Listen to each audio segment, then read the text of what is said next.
भक्त बंधुओं, आज की ये शिव कथा साधारण कथा नहीं बल्कि वरदान स्वरूप कथा है। आज जो भी भक्त इस कथा को पूरे मन से, श्रद्धा से और ध्यान लगाकर अंत तक सुनेगा, महादेव उसकी और उसके पूरे परिवार की किस्मत बदल देंगे। आज जो भक्त इस कथा को सुन लेगा, उसके घर के सारे दुख, सारे संकट, सारी परेशानियां समाप्त हो जाएंगी। उसके घर में सदैव देवताओं का वास रहेगा, कलह नहीं होगा, भय नहीं होगा और नकारात्मकता कभी पास नहीं आएगी। और भक्त बंधुओं, महादेव की इस पावन कथा को पूर्ण श्रद्धा से सुनने वाले भक्त की औलाद की आयु बढ़ती है, उनके जीवन में खुशहाली आती है और घर से गरीबी का साया हमेशा के लिए दूर हो जाता है। आप चाहे घर का काम कर रहे हो, दुकान पर हो, यात्रा में हो, इस कथा को बस शुरू करके सुनते रहिए। साथ में मन ही मन ओम नमः शिवाय, ओम नमः शिवाय का जाप करते रहिए। यही जाप आपके जीवन में वो दिव्य शक्ति भर देगा जिससे महादेव की कृपा जल्दी प्रकट होती है। लेकिन भक्तों, एक बात हमेशा याद रखना, गरुड़ पुराण में कहा गया है कि जो भी भक्त किसी पवित्र कथा को बीच में छोड़ देता है, वो अपने जीवन का सबसे बड़ा पाप कर बैठता है। क्योंकि अधूरी छोड़ी हुई कथा न पुण्य देती है न आशीर्वाद, बल्कि जीवन में रुकावटें पैदा कर देती है। इसलिए यदि आपने ये कथा शुरू कर ही दी है तो इसे अंत तक अवश्य सुनिए, तभी ये कथा अपना दिव्य फल प्रदान करेगी। कथा शुरू करने से पहले आप सभी भक्तजन जितनी बार संभव हो कमेंट में लिखिए हर हर महादेव। ये केवल कमेंट नहीं बल्कि नाम जप का सबसे सरल उपाय है। जितनी बार आप लिखेंगे उतनी जल्दी शिव की कृपा आपके जीवन में प्रकट होगी। और भक्त बंधुओं, इस कथा को लाइक भी अवश्य करें, क्योंकि जितने अधिक लोगों तक ये कथा पहुंचेगी, आपको उसका दुगना पुण्य प्राप्त होगा।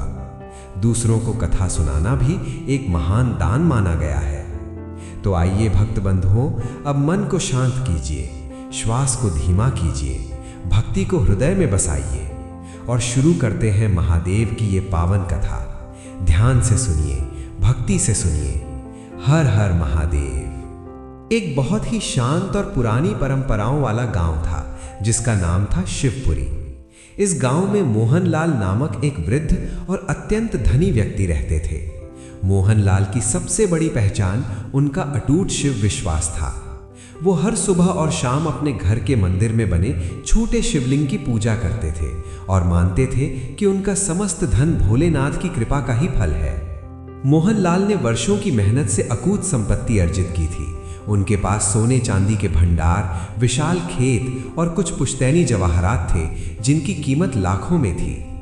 मोहनलाल के 3 पुत्र थे, विमल, कमल और अमन। तीनों बेटे अपने पिता की संपत्ति पर गहरी नजर रखते थे। जैसे जैसे मोहनलाल वृद्ध होते गए और उनका स्वास्थ्य कमजोर होने लगा, तीनों बेटों के मन में संपत्ति के शीघ्र बंटवारे की लालसा बढ़ती गई। बड़ा बेटा विमल चालाक और स्वार्थी था। वो अक्सर मंदिर में पिता के पास जाकर बैठता, झूठा स्नेह दिखाता और ये प्रयास करता कि पिता उसे सबसे अधिक हिस्सा दे। उसका सारा ध्यान जवाहरातों और नकद पर था। मंझला बेटा कमल ईर्ष्यालु था। वो दिखावे में विश्वास रखता था।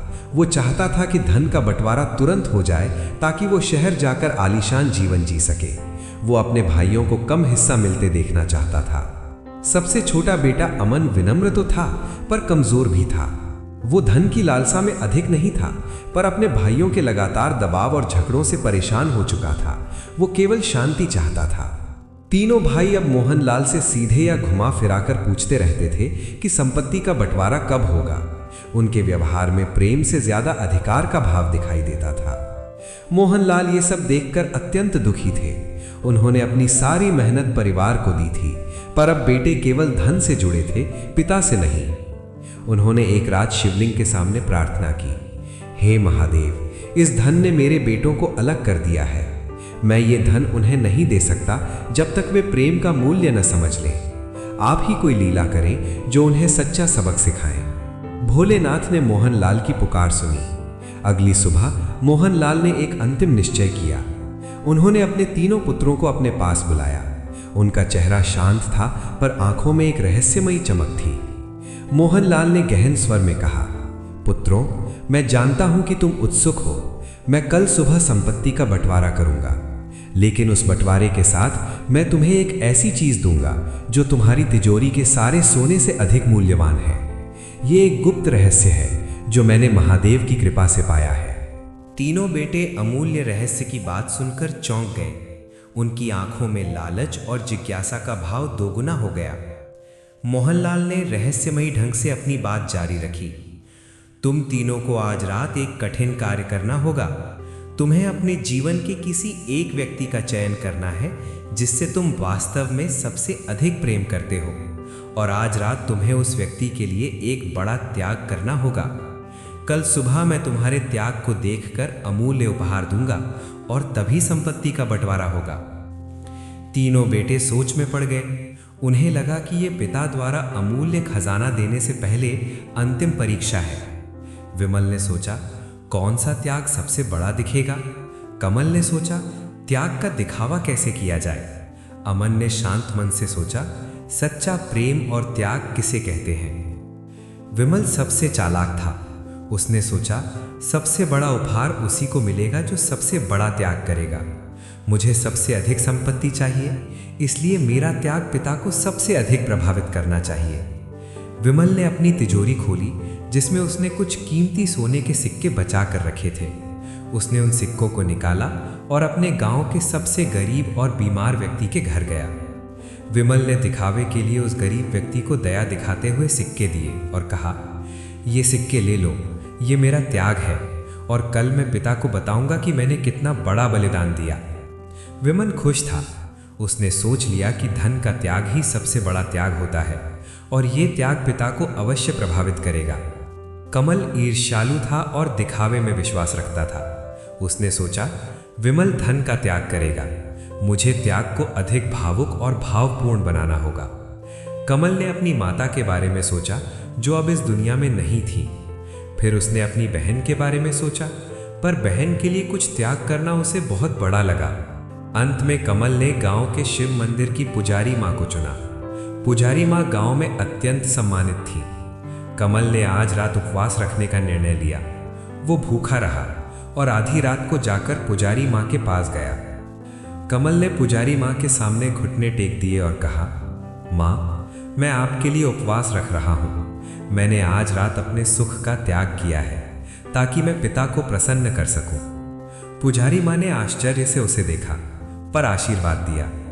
कमल वापस आया और सोचकर खुश हुआ कि शारीरिक कष्ट का ये त्याग पिता की नज़र में विमल के धन के त्याग से अधिक मूल्यवान सिद्ध होगा।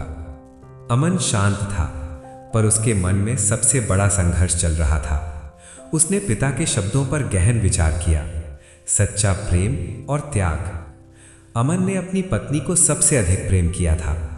अमन ने सोचा, मैं सबसे अधिक प्रेम अपनी पत्नी से करता हूँ, पर त्याग क्या है? धन देना त्याग नहीं, सुख छोड़ना त्याग नहीं। सच्चा त्याग वो है जो तुम्हें सबसे अधिक प्रिय हो और जिसे खो देने का डर हो। अमन को याद आया कि उसे पुराने और अत्यंत दुर्लभ ग्रंथ पुस्तकें बहुत प्रिय थीं। वो पुस्तकों को अपनी जान से अधिक प्रेम करता था। अमन ने कठिन निर्णय लिया। उसने महसूस किया कि सच्चा त्याग वो होता है जो तुम्हें सबसे अधिक दुख दे। उसने अपनी सबसे प्रिय और अमूल्य ग्रंथ पुस्तक उठाई जिसे उसने वर्षों से संभाल कर रखा था। उसने भारी मन से आधी रात को उस पुस्तक को निकालकर गांव के सबसे गरीब और अज्ञानी बच्चे को देने का निश्चय किया।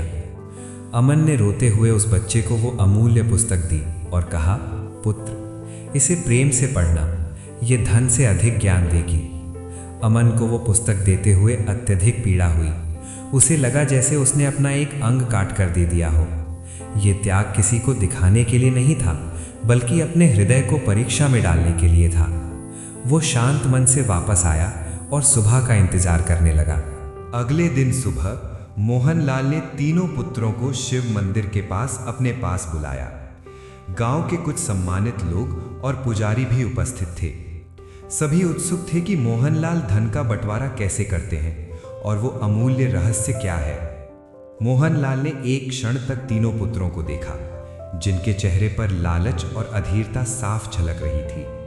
मोहनलाल ने शांत और स्पष्ट स्वर में कहा, पुत्रों, मैंने तुम्हें एक कठिन कार्य दिया था, सबसे प्रिय के लिए त्याग करना।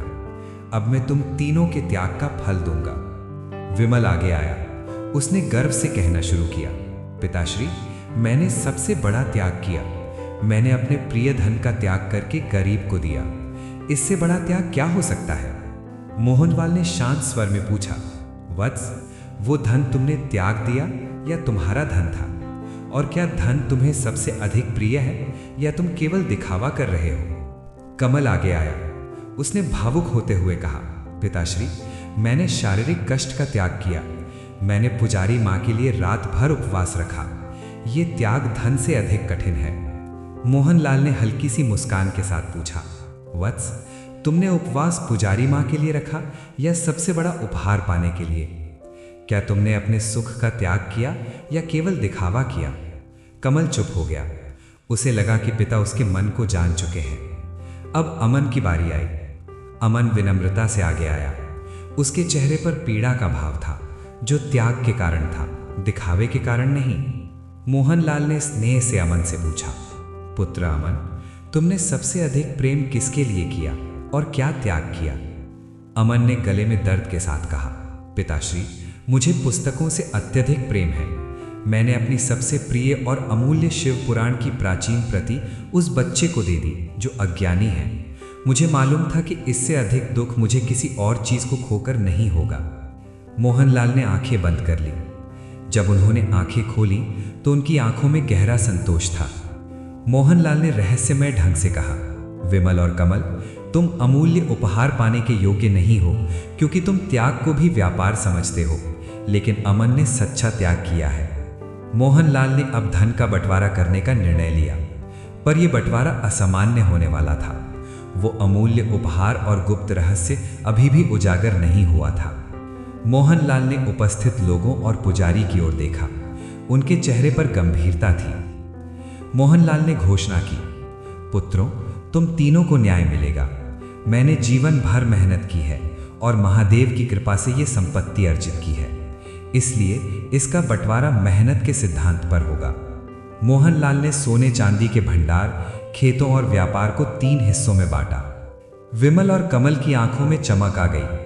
उन्हें लगा कि उन्हें समान हिस्सा मिलेगा, लेकिन मोहनलाल ने अगली बात रहस्यमय ढंग से कही, विमल, तुम सबसे बड़े हो और तुम्हें मेहनत से सबसे अधिक धन कमाने की क्षमता है, इसलिए मैं तुम्हें संपत्ति का सबसे बड़ा 1/3 हिस्सा देता हूं। जाओ और बड़े शहर में बड़ा व्यापार करो। कमल, तुम विलासी हो और तेज हो, तुम्हें विलासिता चाहिए। मैं तुम्हें दूसरा 1/3 हिस्सा देता हूं, तुम इसे उपभोग में लाओ। विमल और कमल खुश हुए। उन्हें लगा कि पिता ने न्याय किया है। अब अमन की बारी आई। मोहनलाल ने अमन से कहा, पुत्र अमन, तुम शांत और विनम्र हो।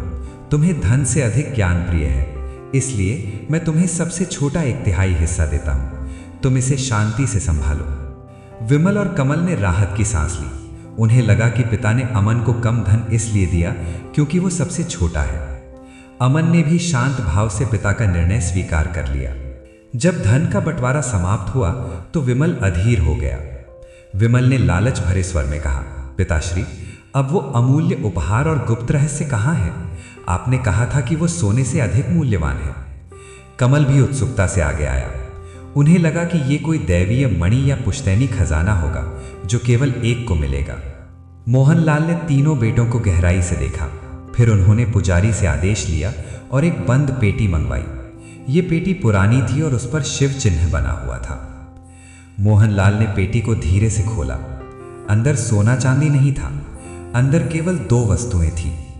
पहला रहस्य, एक पुरातन और जर्जर चमड़े का थैला। दूसरा रहस्य, एक छोटा और साधारण मिट्टी का शिवलिंग। तीनों बेटे निराश हो गए। उन्हें लगा कि पिता ने उनके साथ मजाक किया है। विमल ने गुस्से से कहा, पिताश्री, यह क्या है? ये साधारण शिवलिंग और ये फटा हुआ थैला, यही वो अमूल्य उपहार है। हमारा समय बर्बाद किया गया। मोहनलाल ने शांत स्वर में कहा, शांत, ये साधारण नहीं है। ये शिवलिंग पुश्तैनी है और ये चमड़े का थैला साधारण नहीं है। ये थैला वर्षों से हमारे खजाने की रक्षा कर रहा है। मोहनलाल ने रहस्यमयी ढंग से कहा, ये थैला किसी साधारण चमड़े का नहीं, बल्कि एक विशेष जानवर की चमड़ी से बना है, जिस पर महादेव की कृपा है। मैंने वर्षों पहले ये रहस्य भोलेनाथ से एक तपस्या के बाद पाया था। ये थैला हमारे परिवार की सबसे बड़ी विरासत है। मैंने तुम्हें समान धन दिया, पर यह अमूल्य उपहार केवल एक को मिलेगा। जब विमल और कमल ने निराशा व्यक्त की तो मोहनलाल ने शांत पर गहन स्वर में उस थैले का अद्वितीय गुण बताया। मोहनलाल ने कहा, पुत्रों, ये चमड़े का थैला साधारण नहीं है। ये किसी विशेष पशु की चमड़ी से बना है, जिस पर महादेव की कृपा हुई थी। इस थैले में एक अविश्वसनीय गुण है। ये थैला असीम समृद्धि प्रदान करता है, पर केवल उसे ही जिसका मन पूरी तरह शांत और संदेह से मुक्त हो। ये किसी भी बीज को इसमें रखने पर कुछ ही घंटों में सोने में परिवर्तित कर देता है, बशर्ते इसका उपयोग करने वाले के हृदय में लालच या द्वेष न हो। मोहनलाल ने आगे कहा, यह थैला हमारे खजाने की सबसे बड़ी कुंजी है। मैंने इसे कभी उपयोग नहीं किया, क्योंकि महादेव चाहते थे कि ये प्रेम और सेवा करने वाले के पास जाए। ये अमूल्य उपहार है। तीनों बेटे हैरानी से सांस लेना भूल गए। सोने में बदलने वाला थैला! उनका लालच अब चरम पर पहुंच गया। उन्हें लगा कि पिता ने उन्हें जो धन दिया है वो कम है। ये थैला तो पूरे गांव को सोना दे सकता था। विमल तुरंत आगे आया। उसने तेज स्वर में कहा, पिताश्री, ये उपहार मुझे मिलना चाहिए। मैंने आपकी सेवा में सबसे अधिक समय दिया है। मैंने धन का त्याग भी किया था। कमल ईर्ष्या से जल उठा। वो विमल को पीछे ढकेलते हुए चिल्लाया, पिताश्री, ये न्याय नहीं है। मैंने शारीरिक कष्ट सहन किया। विमल झूठ बोल रहा है। मैं अधिक योग्य हूँ। ये थैला मेरी मेहनत का फल होना चाहिए। विमल और कमल आपस में झगड़ने लगे। वे भूल गए कि वे अपने पिता के सामने खड़े हैं और अन्य लोग उन्हें देख रहे हैं। वे थैले को छीनने की कोशिश कर रहे थे, मानो वो कोई साधारण खिलौना हो। छोटा बेटा अमन चुपचाप खड़ा रहा। उसने थैले को नहीं छुआ। उसके चेहरे पर पीड़ा थी, पर यह थैला न मिलने की नहीं, बल्कि अपने भाइयों के लालच को देखने की थी। अमन को याद आया कि उसने शिव पुराण की अमूल्य पुस्तक त्याग दी थी और अब उसके भाई एक चमड़े के थैले के लिए आपस में शत्रु बन गए थे। मोहनलाल ने दुख के साथ अपने बेटों के इस भयानक झगड़े को देखा। उन्होंने आंखें बंद कर ली और शिवलिंग को प्रणाम किया। मोहनलाल ने गहन स्वर में चिल्लाकर कहा, शांत हो जाओ। तुम तीनों इस थैले के योग्य नहीं हो। तुमने पिता के सामने भाईचारे को धन के लिए बेच दिया है। मोहनलाल ने कठिन निर्णय लिया। उन्होंने शिवलिंग और थैले को बंद पेटी में रखा। मोहनलाल ने रहस्यमयी ढंग से घोषणा की कि यह थैला अब किसी को नहीं मिलेगा। इसे कौन पाएगा, इसका फैसला महादेव स्वयं करेंगे। तुम्हें एक और कठिन परीक्षा देनी होगी। मोहनलाल ने झगड़ते हुए बेटों को शांत किया और कठोर स्वर में पुजारी से आदेश दिया। मोहनलाल ने कहा, यह थैला किसी साधारण व्यक्ति के पास नहीं जा सकता। यह पारिवारिक कलह का कारण बन गया है। जब तक तीनों पुत्र प्रेम और विनम्रता का मूल्य नहीं समझते, तब तक ये हमारे घर में नहीं रहेगा। उन्होंने उस रहस्यमयी चमड़े के थैले और पुश्तैनी शिवलिंग को बंद पेटी में रखा। फिर उन्होंने पुजारी को वो पेटी गांव के प्राचीन शिव मंदिर में मुख्य शिवलिंग के ठीक पीछे अत्यंत सुरक्षित और गुप्त जगह पर रखने का आदेश दिया। विमल और कमल ने विरोध किया, पर गांव के लोगों और पुजारी के सम्मान के कारण वे चुप रहे। मोहनलाल ने अब अपनी अंतिम चाल चली। मोहनलाल ने तीनों बेटों को रात होने पर वापस बुलाया। उनके चेहरे पर कोई भाव नहीं था। मोहनलाल ने कहा, पुत्रों, मैंने कहा था कि महादेव फैसला करेंगे। तुम्हें आज रात एक कठिन और अत्यंत खतरनाक कार्य करना होगा। ये कार्य तुम्हारी बुद्धि या शक्ति की नहीं, बल्कि तुम्हारे निर्णय और भाईचारे की परीक्षा है। मोहनलाल ने शांत स्वर में बताया, हमारे पुश्तैनी खेत के पास एक बहुत पुराना और गहरा सूखा कुआं है। वर्षों से वहां भयंकर और जहरीले सांप रहते हैं, जिन्हें स्थानीय लोग काल सर्प कहते हैं।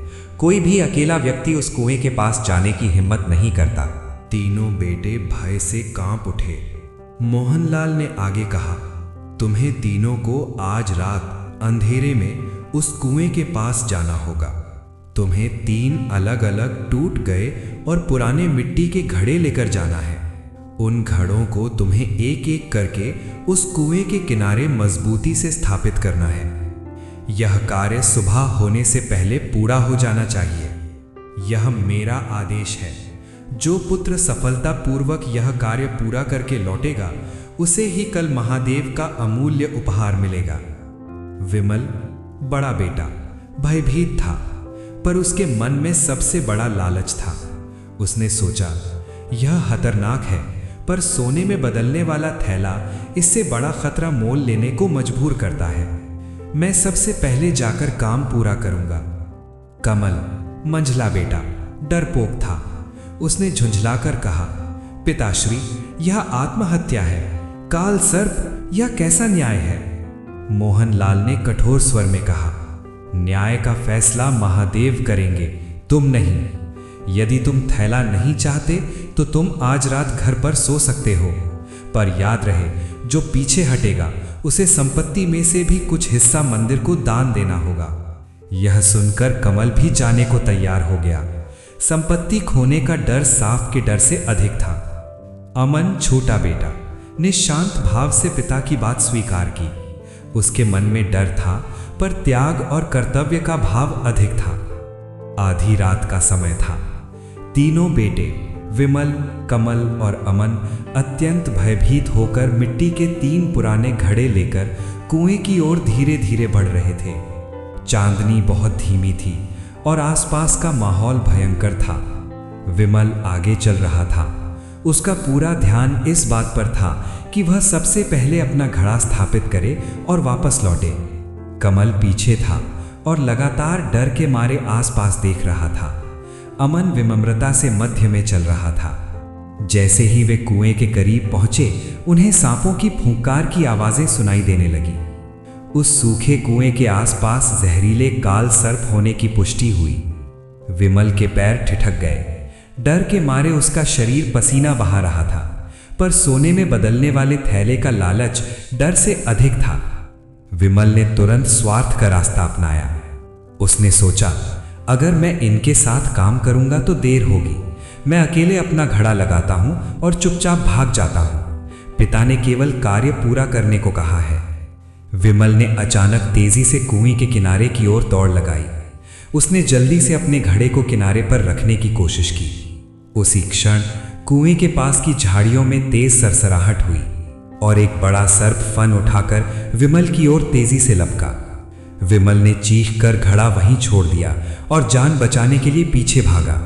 घड़ा गिरकर टूट गया। कमल, जो यह सब देख रहा था, वह डर के मारे ठहर गया। उसने विमल की सहायता करने के बजाय विमल के भागने की दिशा का उपयोग करके दौड़ लगाई। कमल ने सोचा, अब विमल डर गया है, मैं चुपचाप जाकर अपना घड़ा स्थापित करता हूं। पिता ने एक एक करके घड़ा रखने को कहा है। कमल भी जल्दी से कुएं के किनारे पहुंचा और अपना घड़ा स्थापित करने की कोशिश की। जैसे ही उसने मिट्टी को छुआ, अंधेरे में एक अजीब चमकीली वस्तु दिखाई दी, जिससे वह डर कर कुएं में गिरते गिरते बचा। उसका घड़ा भी टूट गया। विमल और कमल दोनों असफल होकर डर के मारे दूर खड़े हाँफ रहे थे। तीसरा घड़ा अब केवल अमन के पास था। अमन ने शांत होकर अपने भाइयों को देखा। उसका मन डर से भरा था, पर उसे अपने पिता के शब्द याद आए, भाईचारे की परीक्षा। अमन जानता था कि सांप केवल अकेले ही नहीं, बल्कि एक एक करके घड़ा रखने की जल्दबाजी में ही हमला करेंगे। उसने डर को किनारे किया और धीमी आवाज में अपने भाइयों को पुकारा, भाइयों, हम अलग अलग सफल नहीं हो सकते, हमें एक साथ घड़ा रखना होगा। मैं चक्र पर मिट्टी को घुमाकर घड़ा बनाता था और मैंने सीखा कि कमजोर हिस्से को सहारा चाहिए। हम तीनों ही कमजोर हैं, हमें एक दूसरे का सहारा बनना होगा। विमल और कमल ने लालच में एक दूसरे की सहायता नहीं की थी, पर अब डर के मारे वे चुपचाप अमन की ओर देखने लगे। विमल और कमल डर और निराशा में थे। उन्हें सोने का लालच था, पर जान का डर उससे अधिक था। जब उन्होंने अमन की शांत और निस्वार्थ बात सुनी, तो उन्हें अपनी गलती का एहसास हुआ। विमल ने दबी आवाज में कहा, अमन, तुम ठीक कह रहे हो। हमने धन के लिए आपस में लड़कर पिता की शिक्षा का अपमान किया है। कमल ने भी डरते डरते हाँ में हाँ मिलाई। तीनों ने एक क्षण के लिए अपने सारे स्वार्थ और लालच को पीछे छोड़ा और एक साथ काम करने का संकल्प लिया। अमन ने तुरंत रणनीति बनाई। विमल, जो सबसे बलवान था, वह तीनों घड़ों को कुएं के किनारे तक लेकर जाएगा। कमल तीनों के लिए चारों ओर मशाल की रोशनी से सांपों को दूर रखेगा। अमन विनम्रता और एकाग्रता से घड़ों को कुएं के किनारे स्थापित करेगा। तीनों भाई एकता के बल पर आगे बढ़े। जब विमल ने तीनों घड़े एक साथ कुएं के किनारे पर रखने की कोशिश की तो कमल ने मशाल की रोशनी से सांपों को दूर रखा। सांप रोशनी और एक साथ 3 मनुष्यों की उपस्थिति से पीछे हट गए। अब अमन की बारी थी। उसने शांत मन से पहला घड़ा मजबूती से स्थापित किया, फिर दूसरा। जब अमन तीसरा घड़ा स्थापित करने जा रहा था तभी उसने मिट्टी के पास एक अजीब और चमकीली वस्तु दबी हुई देखी जो कमल ने पहले देखी थी। अमन ने धीरे से उस चमकीली वस्तु को निकालने की कोशिश की। विमल और कमल उत्सुकता से झुक गए। वह वस्तु एक साधारण चीज नहीं थी। वह वस्तु एक पुराना और धूल से सना हुआ तांबे का छोटा सा डिब्बा या बक्सा था। जैसे ही अमन ने वह डिब्बा उठाया तुरंत कुएं के भीतर से सांपों की फूंक शांत हो गई। ऐसा लगा जैसे सांप अचानक गायब हो गए हों। पूरा इलाका शांत हो गया। विमल ने हैरानी से कहा, यह क्या था? यह डिब्बा क्या है? क्या यह थैले से जुड़ा कोई गुप्त खजाना है? अमन ने डिब्बे को सावधानी से पकड़ा। उस डिब्बे पर अत्यंत प्राचीन भाषा में कुछ शब्द उत्कीर्ण थे जिनके अर्थ को समझना असंभव था। तीनों भाई समझ गए थे कि पिता ने यह कार्य केवल घड़े रखने के लिए नहीं बल्कि इस रहस्यमय डिब्बे को खोजने के लिए दिया था। तीनों ने मिलकर कार्य पूरा किया और वह तांबे का डिब्बा लेकर घर की ओर वापस चल दिए। सुबह होने से ठीक पहले विमल, कमल और अमन थके हुए पर एकजुट घर लौटे। उन्होंने मोहनलाल के चरण छुए और उन्हें तांबे का डिब्बा सौंपा। मोहनलाल ने डिब्बे को प्रेम से छुआ। उनके चेहरे पर संतोष का भाव था जो केवल अपने बेटों की एकता को देखकर आता है। मोहनलाल ने गहन स्वर में कहा, पुत्रों, तुम तीनों सफल हुए। तुम असली परीक्षा में सफल हुए। तुमने डर और स्वार्थ को छोड़कर एक दूसरे का सहारा लिया। तुम तीनों अब अमूल्य उपहार के योग्य हो। विमल ने उत्सुकता से पूछा, पिताश्री, यह डिब्बा क्या है? क्या यह सोले में बदलने वाले थैले की कुंजी है? इस पर क्या लिखा है? मोहनलाल ने डिब्बे को सभी के सामने रखा। उन्होंने बताया कि यह डिब्बा साधारण नहीं है बल्कि यह उनके पूर्वजों द्वारा वर्षों पहले महादेव की तपस्या से प्राप्त किया गया था। मोहनलाल ने डिब्बे पर उत्कीर्ण प्राचीन शब्दों का अर्थ समझाया। पुत्रों, इस डिब्बे में कोई सोना या जवाहरात नहीं है। इसमें वह चीज है जो सोने से कहीं अधिक मूल्यवान है। यह तुम्हारी असली विरासत है। मोहनलाल ने धीरे से डिब्बे का ढक्कन खोला। अंदर सिर्फ एक वस्तु थी, एक अत्यंत प्राचीन और जर्जर चमड़े का बंधन, यानी धागा या पट्टा। विमल और कमल निराश हो गए। उन्होंने इतनी मेहनत सांपों के बीच इस साधारण बंधन के लिए की थी। विमल ने क्रोध में कहा, पिताश्री, यह कैसा मजाक है? पहले फटा थैला और अब यह पुराना चमड़ा, यह अमूल्य कैसे है? मोहनलाल ने शांत स्वर में कहा, वत्स, यह बंधन तुम्हें सोना नहीं देगा पर यह तुम्हारे परिवार को अखंड रखेगा। इस बंधन का रहस्य यह है कि यह बंधन केवल तभी तक मजबूत रहता है जब तक इसे धारण करने वाले व्यक्ति के मन में दूसरों के लिए मोह या लालच नहीं बल्कि निस्वार्थ प्रेम और सुरक्षा का भाव हो। यदि मन में स्वार्थ आया तो यह बंधन टूट जाएगा। यह शिव शक्ति से जुड़ा है। मोहनलाल ने दुख भरे स्वर में कहा, तुम दोनों, विमल और कमल, धन के मोह में इतने अंधे हो गए थे कि तुम अपने भाई को खतरे में डालने को तैयार थे। यह बंधन तुम्हें याद दिलाएगा कि असली बंधन धन नहीं बल्कि प्रेम है। मोहनलाल ने उस चमड़े के बंधन को 3 हिस्सों में बांटकर तीनों पुत्रों को दिया। मोहनलाल ने कहा, यह बंधन तुम्हारे हाथों पर सदैव रहेगा। जब भी लालच तुम्हें एक दूसरे से दूर करने की कोशिश करे तो यह बंधन तुम्हें तुम्हारा कर्तव्य याद दिलाएगा। जिस दिन तुम तीनों एक साथ प्रेम से शिव मंदिर आओगे उस दिन मैं तुम्हें सोने में बदलने वाला थैला दूंगा। त्याग का फल तुम्हें तभी मिलेगा जब तुम्हारे हृदय पूरी तरह शुद्ध हो जाएंगे। विमल और कमल धन की लालसा में अभी भी अशांत थे। उन्हें लगा कि पिता उनसे मजाक कर रहे हैं पर वे चुप रहे। केवल अमन के चेहरे पर गहरी शांति थी। मोहनलाल द्वारा दिया गया धन का बंटवारा विमल और कमल को नाकाफी लगा। वे सोने में बदलने वाले थैले के चमत्कार को भूला नहीं पा रहे थे। उन्हें लगा कि पिता उन्हें जानबूझकर थैला नहीं दे रहे हैं। विमल, बड़ा बेटा जिसने बड़ा हिस्सा पाया था, उसने कमल से चुपचाप बात की। विमल ने कमल से कहा, पिता अब वृद्ध हो चुके हैं, वह थैला हमें कभी नहीं देंगे। वह धन केवल एकजुट होने पर मिलेगा और कमल, हम दोनों कभी एकजुट नहीं हो सकते। हमें खुद ही थैला खोजना होगा, नहीं तो अमन हमेशा पिता के पास रहेगा और सारा धन उसी को मिलेगा। कमल ईर्ष्या से भरा था। उसने तुरंत विमल की बात स्वीकार कर ली। दोनों भाई ने मिलकर एक योजना बनाई। एक रात जब मोहनलाल गहरी नींद में थे, विमल और कमल ने अपना अपना हिस्सा लिया। उन्होंने गुरु पुरोहित से मिली गुप्त जानकारी के आधार पर शिव मंदिर की सुरक्षा का निरीक्षण किया। उन्हें लगा कि यदि वे थैला चोरी भी कर लें तो वो थैला बिना शुद्ध हृदय के काम नहीं करेगा, जैसा कि पिता ने बताया था। इसलिए उन्होंने सीधा रास्ता अपनाया। विमल और कमल ने पिता को छोड़कर अपने अपने धन के साथ शहर की ओर पलायन कर लिया। उनका लक्ष्य था शहर जाकर अधिक धन कमाना और फिर वापस आकर पिता को मनाना या किसी तरह थैला प्राप्त करना। छोटा बेटा अमन, जिसके पास सबसे कम धन था, वो चुपचाप पिता के पास रुक गया। जब मोहनलाल को अगली सुबह पता चला कि विमल और कमल धन लेकर जा चुके हैं तो वो दुखी हुए। उन्होंने अमन से पूछा, पुत्र, तुम क्यों नहीं गए? तुम्हारे पास तो सबसे कम धन है, क्या तुम्हें थैले का लालच नहीं है? अमन ने विनम्रता से कहा, पिताश्री, मुझे थैले का लालच है, पर मुझे ये भी याद है कि आपने हमें तांबे के डिब्बे से प्रेम का बंधन दिया था।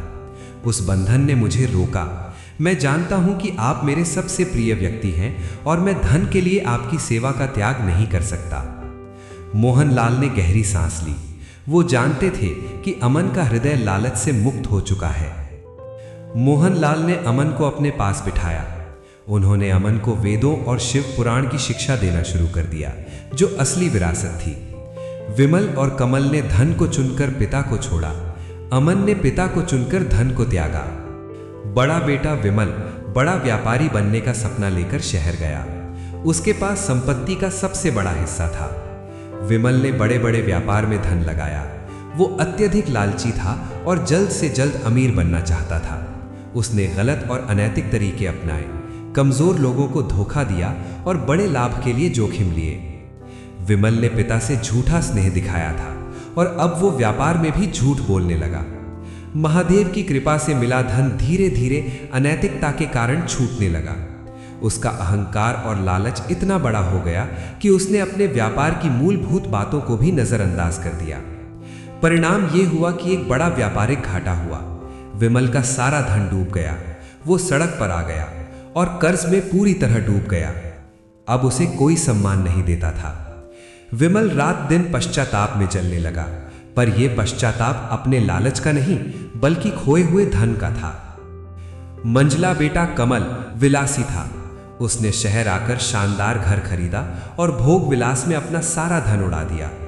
कमल ने सोचा कि धन असीमित है और उसने बिना सोचे समझे अत्यधिक खर्च करना शुरू कर दिया।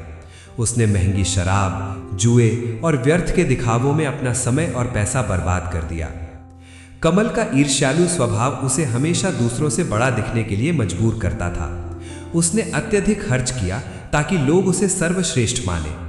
1 साल के भीतर कमल का सारा धन समाप्त हो गया। उसके सारे दोस्त और शुभचिंतक उसे छोड़कर चले गए। वो दरिद्रता और बीमारी से घिर गया। कमल भीख मांगने को विवश हो गया। उसे अपने पिता और भाई अमन की याद आई, पर शर्म के मारे वो वापस नहीं जा सका। एक शाम विमल और कमल दोनों अलग अलग हालत में एक ही शहर के एक कोने में भूख से तड़प रहे थे। विमल ने कंगाल कमल को देखा और पहचान लिया। कमल ने भी हार माने हुए विमल को देखा। दोनों को एक दूसरे से घृणा थी, पर एक ही तरह की पीड़ा और असफलता ने उन्हें एक साथ बैठने पर विवश कर दिया।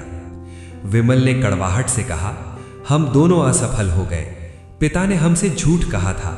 वो थैला किसी काम का नहीं है। हमारा लालच हमें यहां ले आया। कमल ने पीड़ा से कहा, पिता ने हमें धोखा दिया। अमन वहां रुककर शांत है और हम बर्बाद हो गए। दोनों ने अपनी गलती को स्वीकार करने के बजाय अपनी असफलता का सारा दोष पिता और थैले पर मढ़ दिया।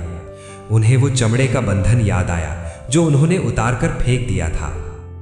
लगभग 2 वर्ष बाद विमल और कमल फटे पुराने कपड़ों में थके हारे शिवपुरी गांव पहुंचे। उनका सारा अहंकार टूट चुका था, पर लालच अभी भी बाकी था। वो सीधे मोहनलाल के घर गए। उन्होंने देखा कि मोहनलाल अब और ज्यादा वृद्ध हो चुके हैं, पर उनके चेहरे पर दिव्य शांति थी। अमन विनम्रता से पिता की सेवा कर रहा था। अमन के पास कोई धन नहीं था, पर उसके चेहरे पर एक गहरा संतोष था। विमल और कमल झुककर पिता के चरणों में गिर पड़े। विमल रोते हुए बोला, पिताश्री, हम बर्बाद हो गए।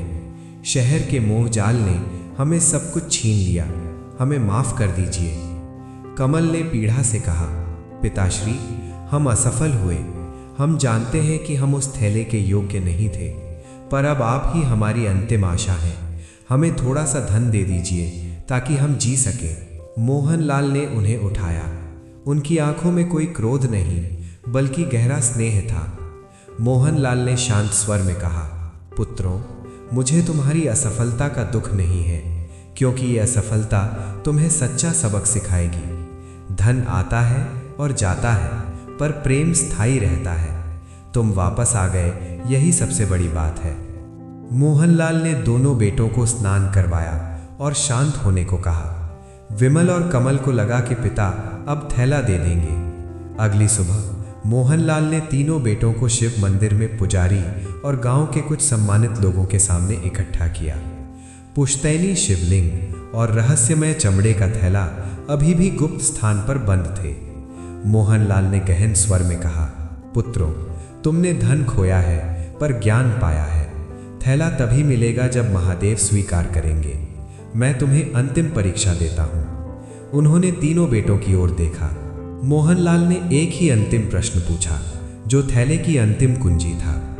विमल, कमल और अमन, तुम तीनों को ईमानदारी से ये जवाब देना है कि आज इस क्षण तुम्हारे लिए सबसे अमूल्य वस्तु क्या है। क्या वो सोना है, शक्ति है या कुछ और? तीनों बेटे शांत हो गए। ये प्रश्न सरल था, पर इसका उत्तर उनके पूरे जीवन का निष्कर्ष था। विमल, बड़ा बेटा, पहले आगे आया। उसने शहर में धन खोने की पीड़ा और पश्चाताप सहा था। विमल ने झुककर शांत स्वर में कहा, पिताश्री, मैं लालच में अंधा हो गया था। मैंने सोने को सबसे अमूल्य माना, पर सोना टूट गया। आज मेरे लिए सबसे अमूल्य है दूसरा अवसर, वो क्षमा जो आपने मुझे दी है। अब मैं धन के बजाय प्रेम कमाना चाहता हूँ। मोहनलाल ने संतुष्टि से सिर हिलाया। कमल, मंझला बेटा, आगे आया। वो विलासिता और दिखावे के जाल से बाहर निकला था। कमल ने नम्रता से कहा, पिताश्री, मैंने सुख सुविधाओं को सबसे अमूल्य माना, पर सुख सुविधाएं झूठ थीं। आज मेरे लिए सबसे अमूल्य है आपकी सेवा। मैं बाकी का जीवन आपकी सेवा करके अपने पाप धोना चाहता हूँ। सेवा ही सबसे बड़ा धन है। मोहनलाल की आंखों में गहरा प्रेम उमड़ आया।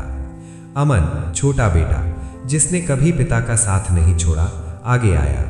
अमन ने विनम्रता से कहा, पिताश्री, मेरे लिए हमेशा सबसे अमूल्य आप रहे हैं।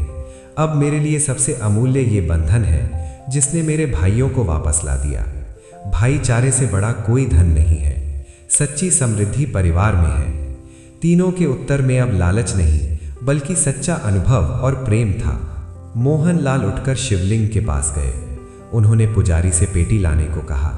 पेटी खोली गई और शिवलिंग और रहस्यमय चमड़े का थैला सामने थे। मोहनलाल ने गहन स्वर में कहा, पुत्रों, तुम तीनों असली परीक्षा में सफल हुए। धन महत्वपूर्ण है, पर प्रेम अमूल्य है। ये थैला अब तुम्हारा है। विमल और कमल उत्सुकता से आगे बढ़े, लेकिन मोहनलाल ने थैला उठाया और तीनों बेटों को गहराई से देखा। मोहनलाल ने हंसते हुए कहा, ये थैला सोने में किसी भी बीज को तभी बदलता है जब इसका उपयोग करने वाले के हृदय में लालच या द्वेष ना हो। पुत्रों, ये थैला सोने में कुछ भी नहीं बदलता। तीनों बेटे हैरान रह गए। मोहनलाल ने अंतिम रहस्य खोला। वत्स, ये थैला साधारण चमड़े का है। मैंने झूठ कहा था। मैंने ये कहानी केवल इसलिए गढ़ी थी ताकि तुम्हारा लालच बाहर आ सके और महादेव तुम्हारी परीक्षा ले सके। ये थैला किसी काम का नहीं था, पर उसकी कल्पना ने तुम्हें आपस में लड़ने पर विवश किया और तुम्हें बर्बाद किया। लेकिन अब ये थैला अमूल्य है, क्योंकि इसने तुम्हें एकजुट कर दिया और तुम्हें सच्चा ज्ञान दिया। विमल और कमल को अपनी गलती का गहरा एहसास हुआ। धन का लालच ही असली बंधन था। मोहनलाल ने वो थैला मंदिर में रखवा दिया और कहा, अब तुम्हारा असली धन वापस आ गया है। जाओ और मिलकर सुख से रहो। विमल और कमल अत्यधिक शर्मिंदा थे, पर उन्हें लगा कि अब वे सचमुच मुक्त हो गए हैं। धन का मोह समाप्त हो चुका था। उन्होंने पिता से फिर से क्षमा मांगी और तीनों भाई गले मिले। ये बंधन काम कर गया था। मोहनलाल ने अपनी बची हुई संपत्ति को न्यायपूर्ण ढंग से बराबर बांट दिया। अब ये बंटवारा लालच का नहीं, बल्कि प्रेम और परिवार के भविष्य के लिए था। तीनों भाइयों ने मिलकर पिता की सेवा करने और बाकी का जीवन प्रेम से जीने का संकल्प लिया। विमल, जिसने व्यापार में घाटा सहा था, उसने ईमानदारी से खेतों में काम करना शुरू किया।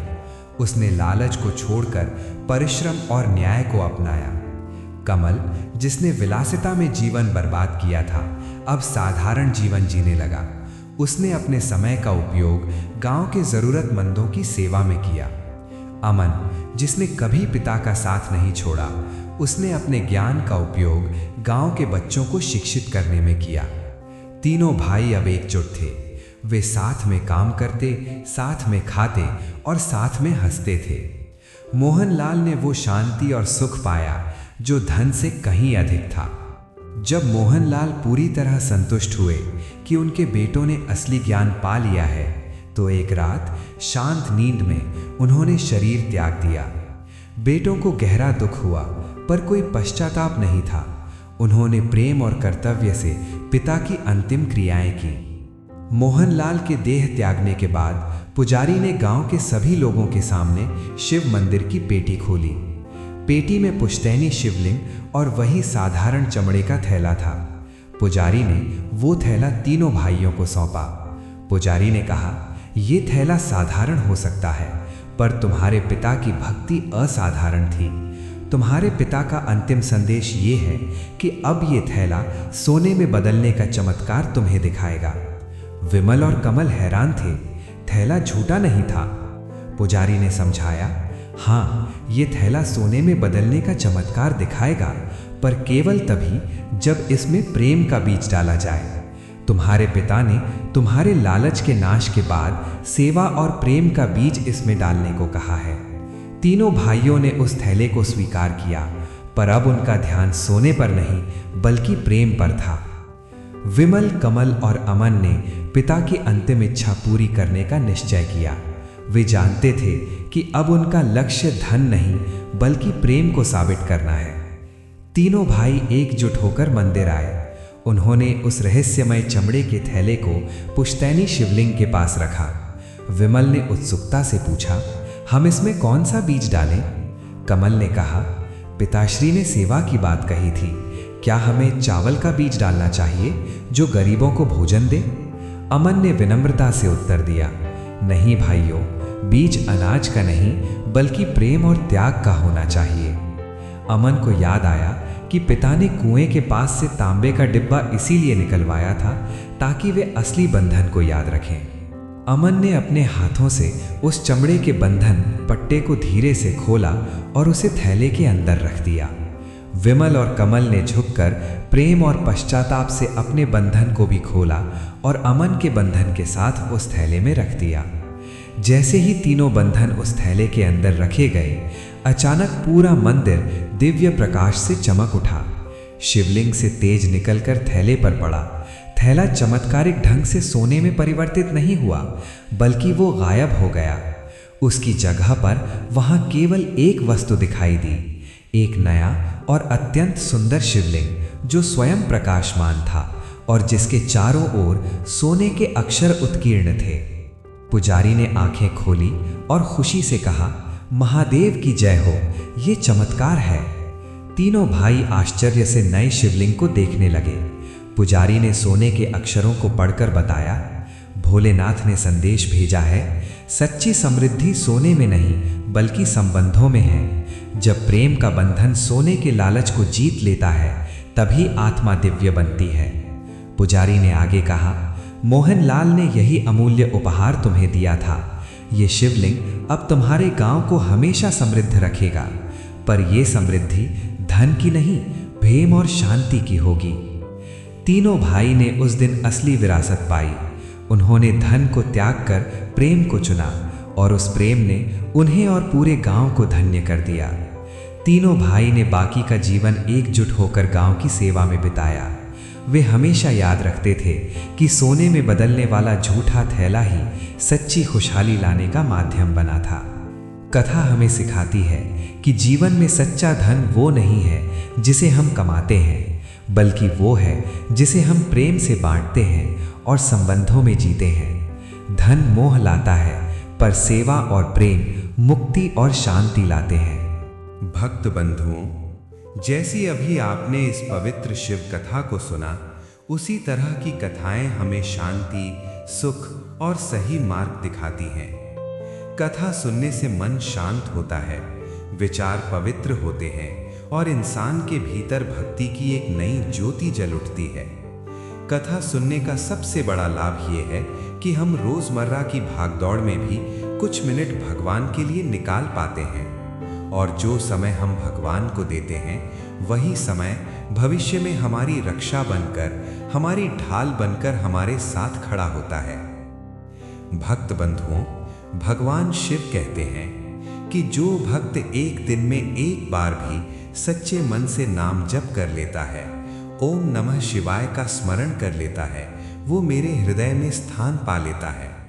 इसलिए अच्छे कर्म कीजिए, दान कीजिए, गरीबों को भोजन दीजिए, पक्षियों को दाना दीजिए, गाय को रोटी दीजिए, क्योंकि ये सभी वे पुण्य हैं जो हमारे जीवन को संवारते हैं, हमारे घर में सुख और समृद्धि लाते हैं।